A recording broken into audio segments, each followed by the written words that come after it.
Hallelujah. Christ is risen. He is risen indeed. Hallelujah. So, your council met last night and finalized all the decisions for going forward.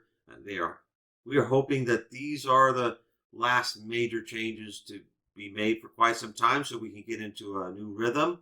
Um, that being said, something might help simplify it for you to remember. Your council went with something very basic. Uh, we will continue as we are till the end of May. So that means you need to make reservations for the next 2 weeks, the same worship schedule we've had.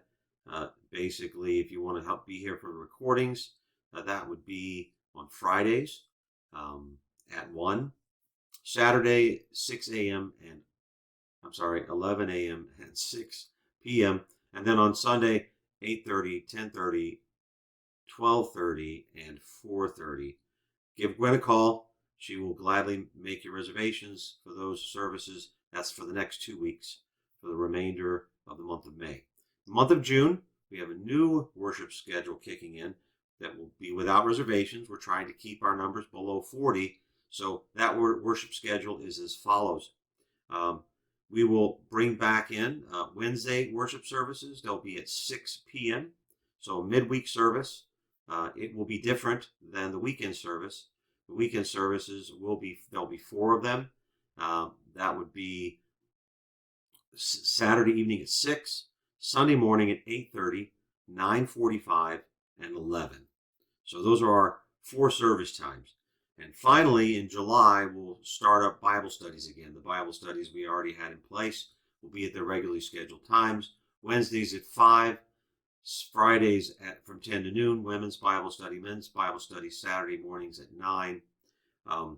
So that's some of the scheduling as it's been laid out for you. Again, further detail on the scheduling and all of the changes are in the announcement beneath this video. This is just a summary, a video summary, hitting the highlights. There's going to be a number of changes that will be before the services beginning the rest of this month, but really the first couple of weekends in June, we're going to go through the process of explaining all these changes so people understand them. Our communion practices have changed. We're not going to do it at the rail for a while to reduce the number of surfaces being touched. We're going to just walk up for communion and then dismiss everyone at once.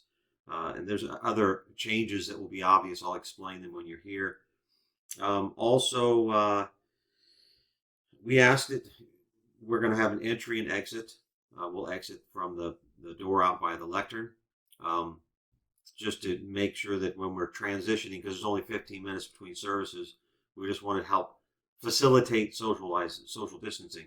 Do your visiting, please, outside, so you have more space for doing social distancing. Our narthex, as you know, between services can get crowded, and we don't want to complicate things. So, aside from that, all the rest of the details and the guidance are there. I do want to also point out that the services on Wednesday will be non-communion, and the 9:45 service will be non-communion. They're not scheduled part of the service. We will have communion available at the 6 o'clock service, the 8:30 service, and the 11 o'clock service. However, the service will have a benediction just before we begin the service of sacrament, dismissing those who, for whatever reason, choose to depart after the service of the word is over before we move into the service of sacrament. So, and again, we want to make sure that we aren't projecting any of our, we want to respect each other's decisions, and everyone's going to make a different decision that makes them feel most comfortable, and we want to facilitate that so we can slowly start to come back together. For those of you who are in the risk groups, we know that we won't see you for a while, so we will continue to see you in our recorded form, and we look forward to the day when we can start visiting you and you can start being able to come back to church as well. In the meantime, keep praying, keep pressing on. The Lord is with you. You have no reason to fear. Go forth in his peace. Go in peace, serve the Lord. Thanks be to God.